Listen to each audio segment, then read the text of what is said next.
Hugh Freeze refused to name a starter yesterday, and I'm going to be honest, I don't love it.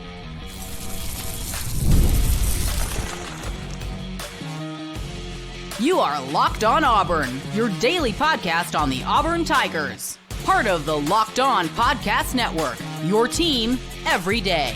Yes, welcome on into Locked On Auburn, your daily Auburn Tigers podcast. I'm your host, Zac Blackerby.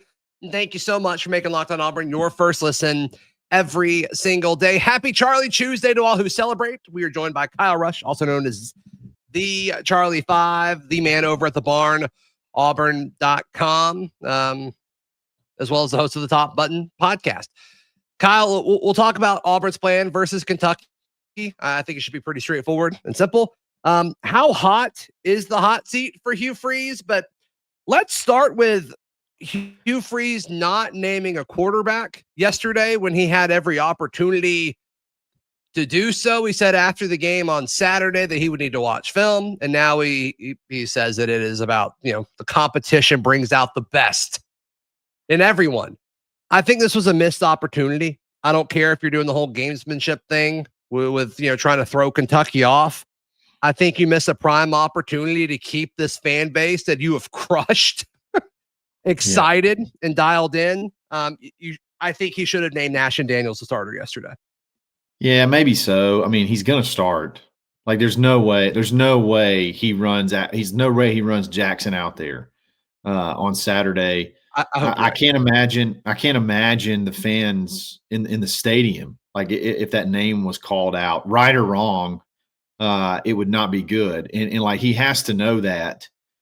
And I just looking at the player reactions when he was in there, and then obviously, did he or did he not create a spark? It felt like people started playing harder, or people started, getting excited out there and started making plays. So regardless of the technical aspect of it, I don't really. I mean, I get the concept of the gamesmanship. I don't really see. I don't, Kyle. Because the gamesmanship argument makes me upset, because he was asked the question. I think it was Dan Peck that asked it in the presser. Point blank, do you call plays differently? Yeah. Is the offense different when it's Jackson or Ashton? And he's like, no, they're really similar. I'm like, yeah, I said this on one of the shows that I've done since the game, where it's like they're similar. I do think Ashton maybe processes the information a little bit quicker, or at least reacts to it a little bit quicker, which is a net positive. But to act like they're these two totally different quarterbacks, I don't think even makes sense. Like, schematically, I don't think you're attacking them any different if you're Kentucky. I mean, that's definitely fair. And again, I'm trying to see the side of it. I guess there's no real reason. I'll take it back. What do you really benefit from naming Ashton the starter if he's the starter, the team knows he's the starter, and he knows he's the starter? What do you really benefit? Oh, I think excitement from the fan base. So they've had their heart ripped out a million times this season. So you don't think they're going to be excited when they see his name called on Saturday, like before the game starts? Or that could be a cool thing. That could be a cool moment. Thursday, whenever he talks to the media, like he does every Thursday, he says he's the starter. Or, hey, we've gone through the week and we feel like we're going to roll with Ashton. I don't know. It just feels you can like do a social media post at any point in the week. Hey, talk to both quarterbacks. Whatever that might be. They've done that before. Yeah, I don't know. I don't know a ton what you gain other than just making fans happy.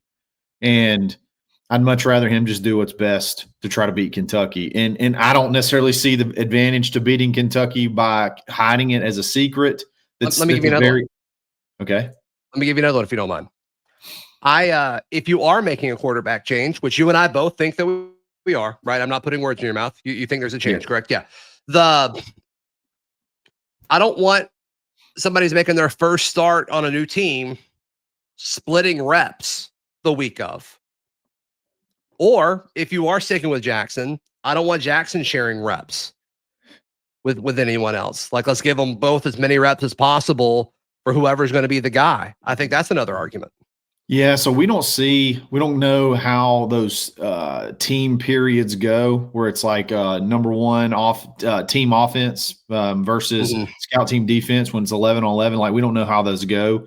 but I would still imagine it's like, what is a quarterback competition anyway? Like, what does that look like? Like, you got points for completing passes, and whoever completes the most passes wins. Like, I just don't see. I don't really expect. I would not imagine there's going to be a legitimate 50-50 reps throughout this week. I feel like it's going to be Ashton. Period. Now, do you still get? I think Jackson will have as many reps as Ashton's probably had since he's been in there. Now, I could totally be wrong, and they could really surprise me. I just don't think there's no way you can send him out. There's no way you can send Jackson out there. There's just no way. After everything that's happened, there's no way you can do it. But you know what? But I say that. But what's different about the Bo Nix, TJ Finley situation at the Georgia State, where they benched Bo? They came. TJ brought him back. Didn't play particularly great, but had a good drive to win the game. And then Bo starts against LSU. Mm-hmm. Is it? That's the one thing I keep going back to, but I just don't think Jackson obviously is anywhere in the ballpark of what Bo. Yeah, because the coaching staff is going to view this differently. And like, did I think there was a spark when Ashton went in? Yes. Is what I saw from Ashton like significantly better than Jackson? I don't know. Clearly, the coaching staff doesn't think so, or he would have started. They would have. They had plenty of opportunities to pull Jackson this year. And you and I did the whole like backup quarterback thing last week, where like I don't think it's a full-gone conclusion that Ashton will start. If I had to pick, I would predict Ashton to start on Saturday. But I don't think it's a full 100% lock.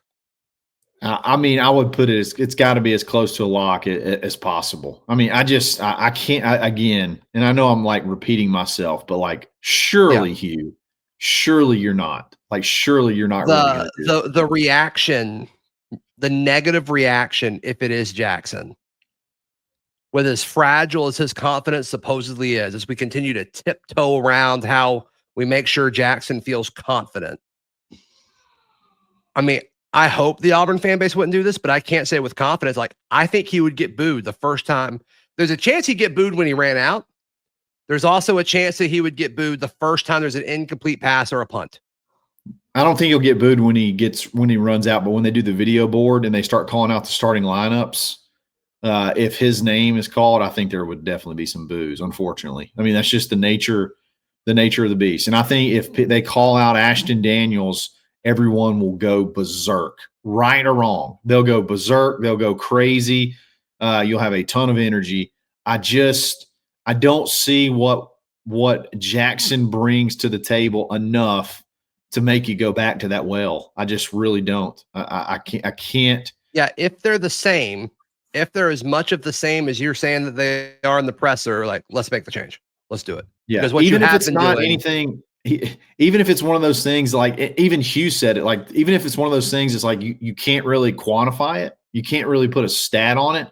They just played better when he's in there. Like he said that. He's like, that's something that's got to be taken into account. So I think you're going to set yourself up for a lot of issues, even if you win the game, probably if that's what you decide. And I just can't see, like, surely not, right, Zach? Surely not.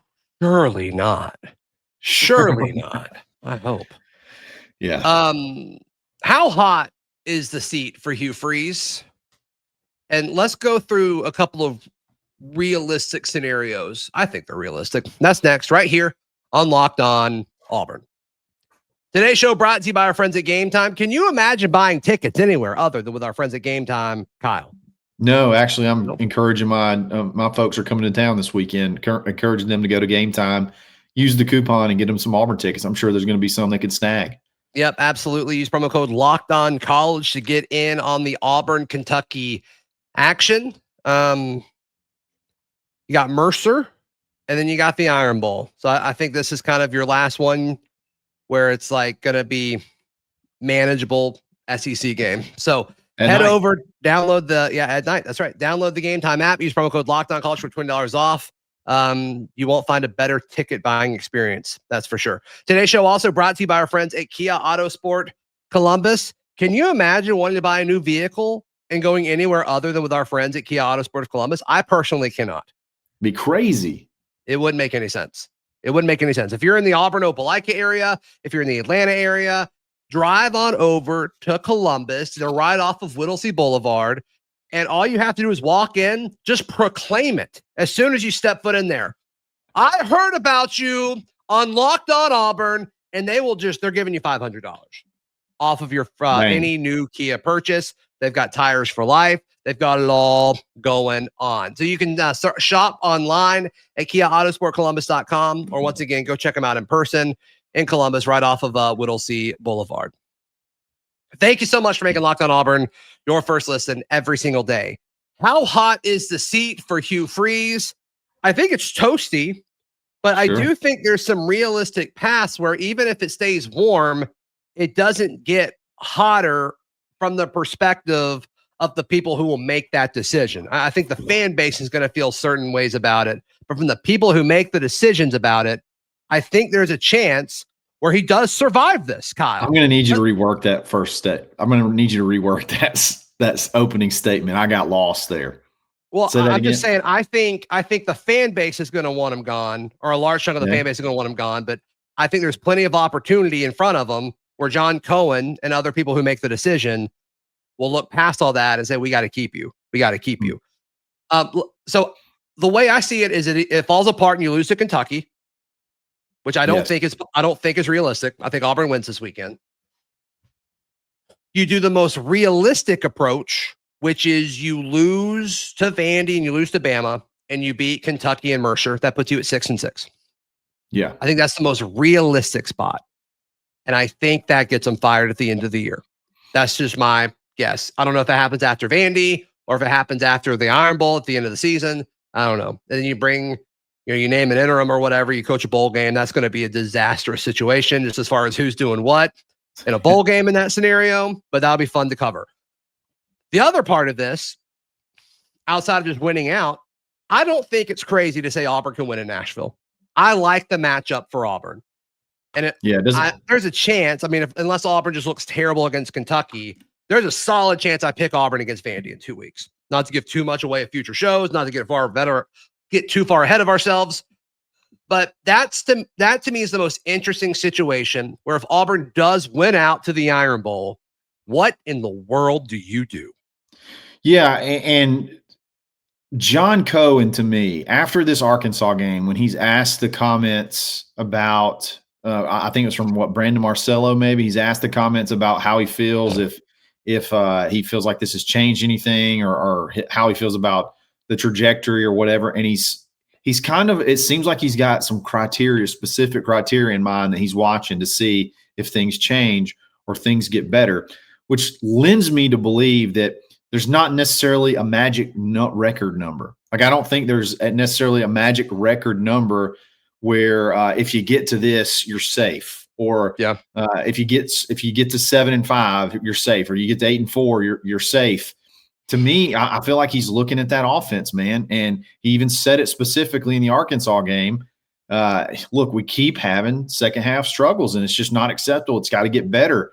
And to me, even if you go to like Nashville and you have an ugly win, like where it's like the offense just looks terrible and your defense keeps bailing you out, I don't think that's going to be good enough for John Cohen. I could be wrong, but he's been consistent. Can I tell you, I spin that another way? Do you mind? Because the main quote that got out is how disappointed he was with the offense or whatever, right? What if, tinfoil hat, what if he's soft launching, everything else is fine but the offense? Hey, we're just going to make him hire an OC. It could be that could be part of it. To me, that's the only way he comes back. I think that's the only way this thing works out is if I don't think that's like the worst case scenario, by the way, is if he's made to like, hey, you can't touch the offense anymore. Which it's got to be his decision or it's going to be a disaster. You know what I mean? Correct. Like it's got to be, he's got to be on board with it or it'll be a disaster. It just never. You're talking about Freeze being on board with it, right? Correct. It just never seems to work We've seen that story before. We've seen that movie before several times. So yeah, it wasn't good. Yeah, it was not. It was not. So I just go back to, I feel like Cohen has some very specific criteria he's looking for, and it's not win-loss record. It's definitely watching for some type of offense improvement, or even if they'd be willing and open to some type of offensive change should they get to one of those magic number records. Say, okay, this is still not good enough, but we need to see X, Y, and Z if we want to keep this thing going, or we're going to have to make a change. I mean, unless you win the Iron Bowl, right? Like, you can't fire him if he beats Alabama, right? Again, I still think Auburn beats Alabama 13-10, there's no way he gets fired. I don't know. Oh, there's no way. You would think that's not the case, but man, 13-10. And let's even be more extreme. Let me be more extreme. 13-10, and your touchdown was a pick six. Like, the offense does nothing, but you beat Alabama. I don't think you can fire the head coach. I do. I would think it would still be on the table. Okay. Because clearly you got the home game atmosphere. Your defense is playing. How many more? Like, some crazy things would have to have happened for that to play out the way it did. Sure. That's not a recipe for future success. It's just, you won it with the crowd, and you won it with the emotion. But are you really building yourself to be able to make a run? And I just don't think you can make emotional decisions like that. You have to look at it analytical, like I believe John Cohen's doing, and you got to really make sure that this is what's going to eventually propel you to get into that playoff conversation. Yeah. It would be fun, though. I'd be fired up if they won 13-10. Yeah, it would be.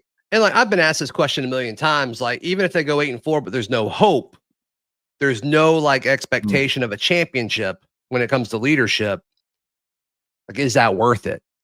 Yeah. And that's the great debate, right? Like, seems like we made that decision as a program when they let Gus go. And even though they haven't found the answer, people are, we never should have let Gus go. And it's like, well, hold on.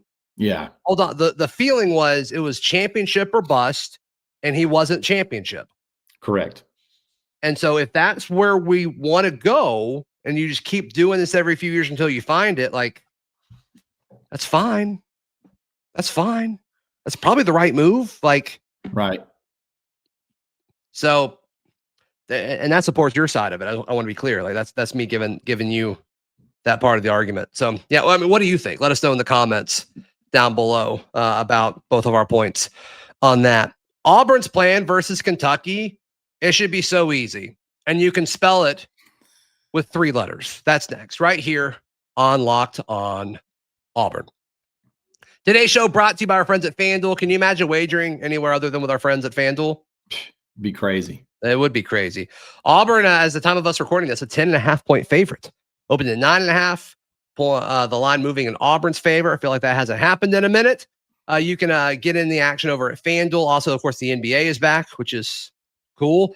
Right now, FanDuel is giving new customers $300 in bonus bets when you win your first $5 bet. So head to FanDuel.com to sign up and play your game with FanDuel, the official sports betting partner of the NBA. Thank you so much for making Locked on Auburn your first listen every single day. You can spell it with 3 letters. R-U-N. Run the football. Run it with Ashton Daniels / Jackson Arnold. Once again, we think it'll be Ashton, but run it with whoever. Run it with Jeremiah Cobb. Durrell Robinson's coming back. I think you're going to probably see more of him than you saw Omar last week, which I'll push back on a little bit, but whatever. Run it with Omar. Run it with everyone. Get Singleton involved. Get Malcolm involved. And then, we'll see if any sort of play action is set up with the deep passing game. But to me, don't overthink this. And maybe, just maybe, because we saw it in the second half to some extent last week with Ashton. And we don't fully know if those were like design runs or if it's RPO and Ashton's just choosing to hand it off. We don't know that fully. But all in all, trust the ground game. Jeremiah Cobb has proven that he is elite when you give him volume. Just like, let's don't overthink this. Hugh Freeze, you are coaching for your job. You want to keep your job, run it. Run the ball over and over and over again because the passing game's not there in this offense. What does Kentucky do particularly well? Like I've been trying to really dive into the numbers. What do they do well that I'm just not seeing? They lose pretty well. They're efficient at that. You're right. Yeah, they're good at losing. Yeah. Yeah, they're one of the worst run defenses in the conference. They're one of the worst offenses in the conference. You're right, man. The plan seems pretty clear. Hey, if we're going to throw the ball, let's maybe look at some more high percentage stuff. Like you said, play action, and get maybe the field won't be wet, and it's actually smart to run a jet sweep, and they'll actually be able to get traction and cut up the field. It felt like you had that definitely part of the game plan last week, and just failed to abandon it no matter what, even though like we talked about, the field was an issue. Run it, man. Get it in everybody's hands. I'm excited to see Durrell. That's probably been the biggest news to me of the week. Like Ashton's going to start. I'll lose my mind if he doesn't start. Sure. I want to see Durrell Robinson, man. He's got to be fresh. He's got to be fresh. Yeah, he's got to be fresh. I mean, I know he had that. Apparently, he's got a big incision on his thigh, where they had to, do the quick operation or whatever. I'll try to watch for it the few times I've seen it. You can't really notice it. Good. Maybe it was just deep, not long. I'm not sure. I'm not sure. Yeah, I don't exactly know how. I mean, Hugh Freeze made a comment about the incision, like when he announced it or whatever. So we just kind of assumed that. Yeah, I mean, it doesn't matter. It's still like you got your leg cut, and then like you're playing running back. Like you got to make sure that's healed. That would hurt. That would hurt so bad. What were you saying when you said you'd push back when you're talking about Omar and Durrell? Where were you going to go with that? I'd like to see more Omar. Yeah, he looks good every time he does more Omar. Like if I don't think I want Cobb touching it 20 times. 28, but if you can get him to 14, 15, 16. Yeah. And then I think Durrell and Omar right now should be pretty close. I'd like to see them both with maybe Durrell like 3 or 4, Omar. I kind of want them the same, 3 or 4. Like I wouldn't 30 carries from the running backs with 18 to 20 being Jeremiah, and then the other 10 split between the two is kind of what would be a recipe for success against Kentucky. Yeah, I would almost push back a little bit and say if you're getting 30 carries by the running backs, I would think 20 would. I don't know if I want Cobb getting 20 touches multiple weeks in a row. Okay. So in that case, I would almost want to do like 16, 7, 7. Yeah. With Ashton getting 8. So you're talking almost 40 carries. How many plays did we have against Arkansas? I know they didn't have very many. They had so little. Yeah, they had 43, right? 43, which is just crazy for a team that does what they do. It's crazy. Yeah, let's see how many plays we had on offense. I had a lot of field goals. That's for sure. We did. We may not have actually had that many because we had so many short fields. Yeah, I clicked on the wrong button. Give me a second. Yeah, I'm almost there too. It looks like we had 20 passes, so that's 20 and 50 runs. So 70 total plays. There you go. So if we have 70 total plays, I want it to be no different. I want it to be 40-30 run to pass at most. And 30 is a high number. I mean, we had 20 in this game against Arkansas. So definitely no more than 30. And I don't even know that I wanted to get to 30 if we run 70 plays. Yeah. Yeah. Like 73 against Arkansas, 72 against Missouri, 71 against Georgia. So yeah, I have no issue with being, 40 runs, 30 passes. I have no issue with that at all. Yep. Just let's make sure Jeremiah has at least half of those or close. Yeah, I'm cool with that. Sounds like a win, man, to me. How can people check out everything you've got going on? Yeah, go to thebarnauburn.com, sign up for our message board today. You can catch us on YouTube at the Barn Auburn YouTube page. We're going to go live this Saturday. We do those live game streams that are a ton of fun. And then anywhere you get a podcast, the Barn Podcast Network. Please like the video, please subscribe, and we will see you next time. This has been Locked on Auburn.